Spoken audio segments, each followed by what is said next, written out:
واحد علی بلوچستان میں T B کے سب سے پرانے اسپتال میں زیر علاج ہیں۔ وہ گزشتہ 1 سال سے تپدق یعنی ٹی بی کے موذی مرض سے جنگ لڑ رہے ہیں۔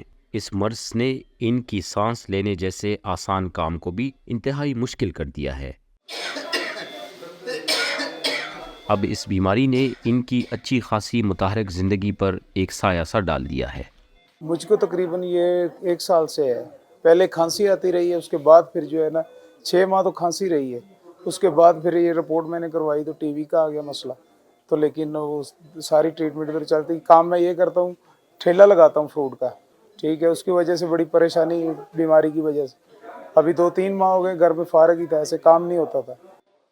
ٹی بی کنٹرول پروگرام کے حکام کے مطابق صوبے میں ٹی بی کے کل رجسٹرڈ مریضوں کی تعداد 15,000 کے قریب ہے، مگر ماہرین صحت کو خدشہ ہے کہ اس مرض میں مبتلا مریضوں کی اصل تعداد اس سے 2 گنا ہو سکتی ہے۔ وہ کہتے ہیں کہ مریضوں کی تعداد کم ہونے کی بنیادی وجہ تشخیص میں کمی ہے۔ تشخیص کو بہتر بنانے کے لیے جدید مشینری کو متعارف کرایا گیا ہے اور عملے کی تربیت پر بھی کام کیا گیا ہے۔ وہ اس طرح کہ باقی جو ایکس رے ہوتے ہیں اس میں جو ریڈیالوجسٹ ہے اس کو دکھانا پڑتا ہے کہ یہ اس میں کیا بیماری ہے، کیا تشخیص ہے، لیکن آرٹیفیشل انٹیلیجنس میں عام بندہ جو کہ پیرامیڈک کا بندہ ہوگا اس کو ہم نے ٹرین کی ہے، کیونکہ ریڈیالوجسٹ ہر جگہ نہیں ہے بلوچستان میں، اس کو ہم نے ٹرین کی ہے۔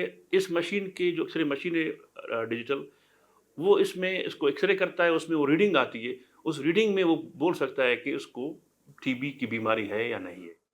ٹی بی کے علاج کو بہتر کرنے کے لیے ایکس رے مشینوں کے علاوہ لیب ٹیسٹ کے نظام کو بھی جدید خطوط پر استوار کیا گیا ہے۔ جو ہمارے پاس پرانا مائکروسکوپ تھا اس میں یہ تھا کہ وہ اتنا زیادہ وہ اسٹینڈرڈ نہیں تھا۔ جو ایف ایم ہے اس میں دن میں جتنے بھی مریض آتے ہیں ہم ان کو 1 گھنٹے تک ان کا ٹیسٹ پرووائڈ کر دیتے ہیں۔ اگرچہ پاکستان میں ادویات کے لیے مزاحمت رکھنے والی ٹی بی کا علاج مہنگا اور غریب مریض اس پر آنے والے اخراجات برداشت نہیں کر سکتے، مگر بلوچستان میں رجسٹرڈ ٹی بی کے مریضوں کو علاج اور ادویات مفت فراہم کی جا رہی ہیں۔ یہ دوائیاں تو ہے مہنگی، ٹھیک ہے، اس میں مطلب پھر یہ کہ اس میں صرف دوائیوں کا وہ تو نہیں، اس میں ہم مریض کا ٹیسٹ بھی کرواتے ہیں، مریض کے ایکس رے بھی کرواتے ہیں، مریض کو جو ہے ہم لوگ آنے جانے کا جو خرچہ ہے وہ بھی ہم دیتے ہیں۔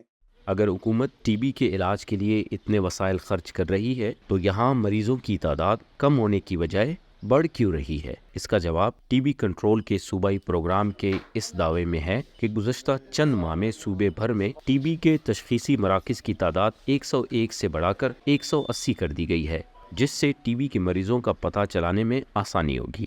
جیسے اگر چھوٹا کوئی اسپتال ہے، بی ایچ او ہے جو فنکشنل ہے، یا کوئی آر ایس سی ہے، ادھر بھی ہم نے کوشش کی ہے کہ یہ مائکروسکوپ دیے ڈیجیٹل اور ایکس رے مشین ڈیجیٹل دیے، اس سے ہمارے کیسز 15,000 تک پہنچ چکے ہیں 2023 میں۔ اسی وجہ سے آیا ہوں کہ انشاءاللہ جلدی میں ادھر صحت یاب ہو کر جاؤں اور اپنا کام جو ہے نا دوبارہ رپیٹ کروں، شروع کروں، ٹھیک ہے، کیونکہ اکیلا ہوں، گھر میں کمانے والا اور بھی کوئی نہیں۔ عالمی ادارہ صحت WHO کے اعداد و شمار کے مطابق پاکستان میں ہر سال 5,10,000 افراد ٹی بی کا شکار ہوتے ہیں، جن میں 33,000 سے زیادہ مریضوں کا تعلق صوبہ بلوچستان سے ہوتا ہے۔ ماہرین صحت کو توقع ہے کہ جدید مشینری کی وجہ سے ایسے مریضوں کی تشخیص اور علاج ممکن ہو سکے گا جو سرکاری ڈیٹا کا حصہ نہیں ہے۔ Murtaza Zehri, Voice of America, Quetta.